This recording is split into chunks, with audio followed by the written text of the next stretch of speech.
Hi, everybody. I'm Greg Fishel, and welcome to bonus weather video number 1 for this week. And today, we are going to talk about models. And no, we are not talking about this type of model, either male or female. We're talking about weather models, okay? So I'm going to get on a soapbox here for a second, and feel free to send me all of your nasty comments if you disagree with this. But this is something that I have felt very passionate about for many, many years, and so I'm going to share my thoughts about this with you. Over the years, I have encountered people who seem to think that science and religion are at war with each other, be it Christianity, Buddhism, whatever the faith is. And I could not think of anything that could possibly be more inaccurate, okay? If you are threatened by science, you are basically threatened by God. Because in my mind, God was the one that set up all these rules to start with, okay? And all science is the discovery of creation, the discovery of how all these rules were set up in the very beginning, the rules and laws that the universe has adhered to flawlessly ever since, okay?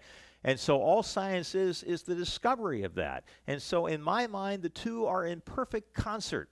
Whatever your faith is, science and religion go hand in hand. Now, if you want to argue about how science is used or misused, that's a whole different topic, and I'm certainly not here to discuss that today. But to me, there aren't two things that are more compatible in this world than science and religion. All right, soapbox over. Let's go and talk about what we call the primitive equations, and these are the basic equations that are used in the computation that is involved in weather models. And I'm not going to go into all the details here, but you probably already know a little bit about two of them.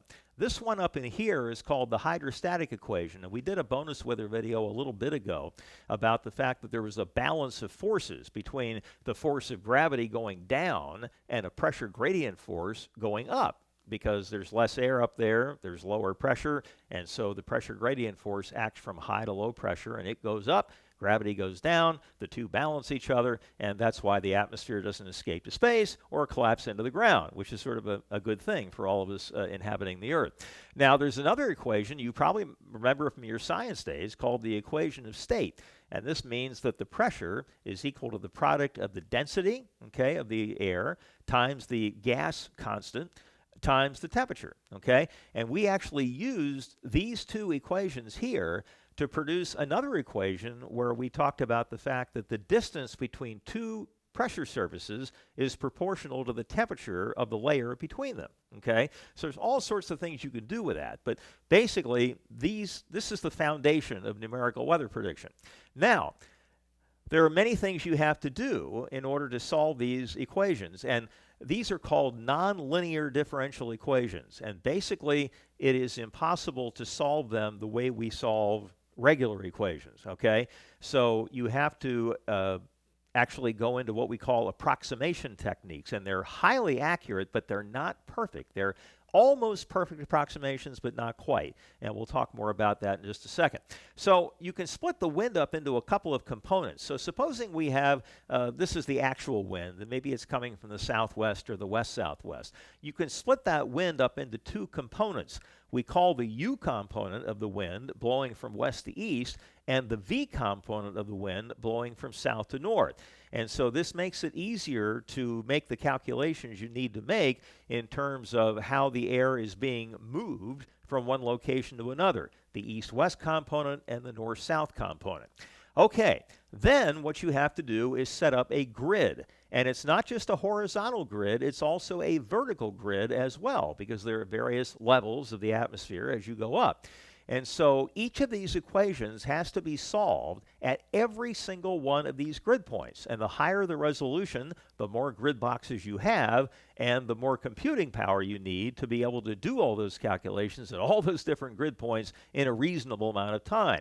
If human beings had to do all those calculations by hand, I wouldn't be able to get the forecast for tomorrow out to you and probably until about next Easter, okay? So computers, especially as their computing power has increased, has really helped us to create higher resolution models, higher detail or more detail, and that allows us to resolve smaller scale features.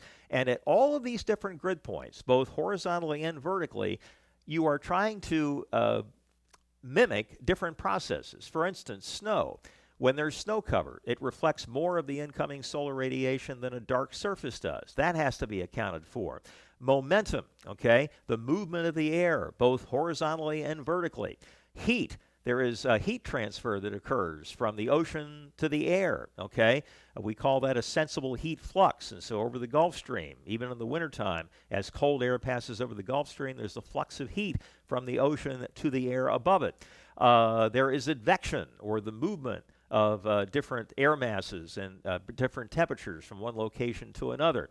And so all of these things, topography is another thing, where, in other words, you have to know how rough the topography is, how high up a certain landmass is in a given point, because as air is forced to rise over a mountain, that produces cooling and lead to clouds and precipitation. If it's sinking on one side of the mountains, that produces warming and drying. So all these processes need to be mimicked by all of these equations in a numerical weather model. And so another thing you can do, you have global models where you have the grid covering the entire globe, but in order to do a really high-resolution global model, you need an immense amount of computing power. So what is done in some cases is that we have nested grids where you have a global model, okay, and then within that area, supposing we just want to focus on North America, then we have this grid here, which has these grid points spaced like this, okay.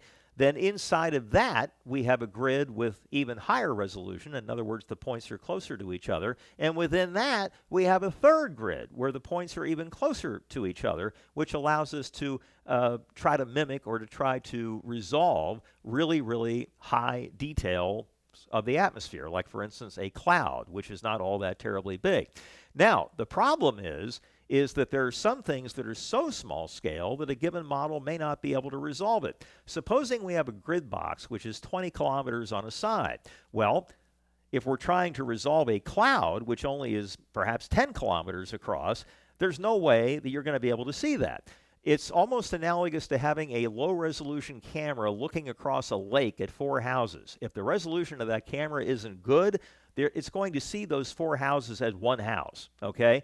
If the resolution of the camera is better, then it will be able to resolve each one of those 4 houses. So you can tell that there are 4 individual homes across the other side of the lake, okay?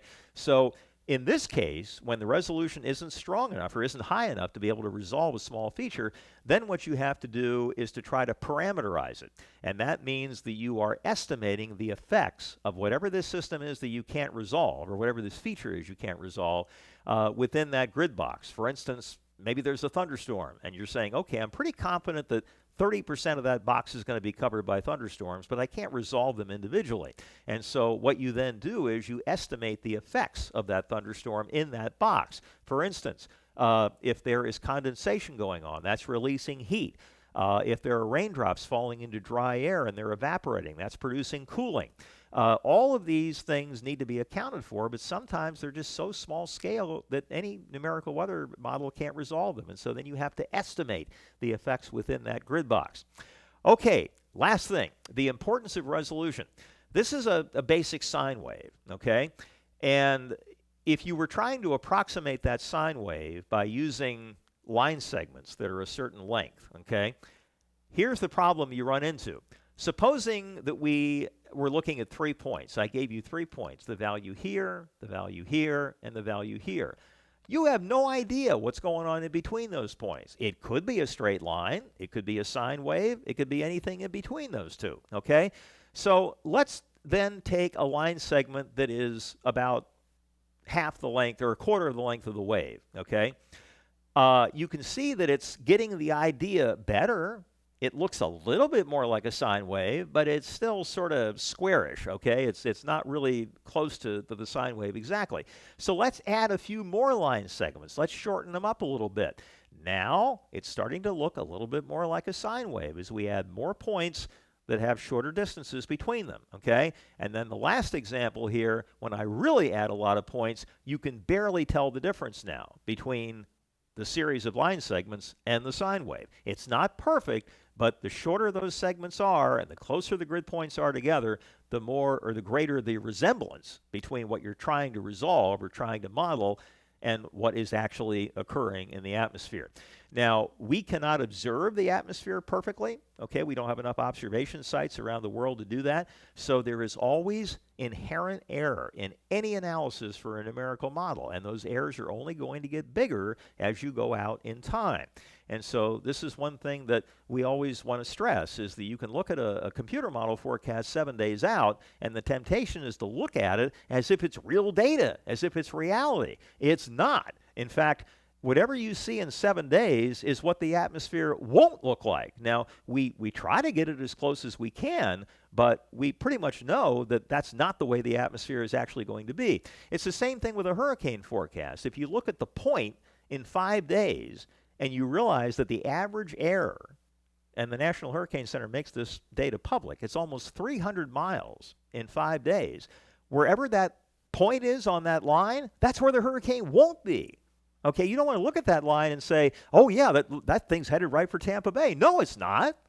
Okay, that's where it's not going to be, because the average error is 300 miles 5 days out. And so that's why that fan, or that cone of uncertainty, is so important, because it tells you pretty much the range of possibilities as to where that storm could be. And 5 days out, there's just as good a chance of it being on either side of that cone as there is in the middle. And so we still haven't succeeded in getting that idea across to the general public. Don't look at the line, okay? Look at the cone. And even then, the hurricane's only going to end up in that cone 2/3 of the time. So there's a chance it could even end up outside of it. All right, that's a lot to cover. And there's much more I could cover, but I know that I'm a little bit limited on time here, and you don't have 2 or 3 days to watch everything I know about modeling, and everything I know doesn't scratch the surface compared to what the experts that actually do the modeling know. These people are absolutely brilliant, and they do an incredible job and provide a tremendous public service to the general public. All right, that's bonus weather video number 1 for this week. We'll have another one coming up for you on Friday. Hope you found this interesting, and we'll talk to you soon.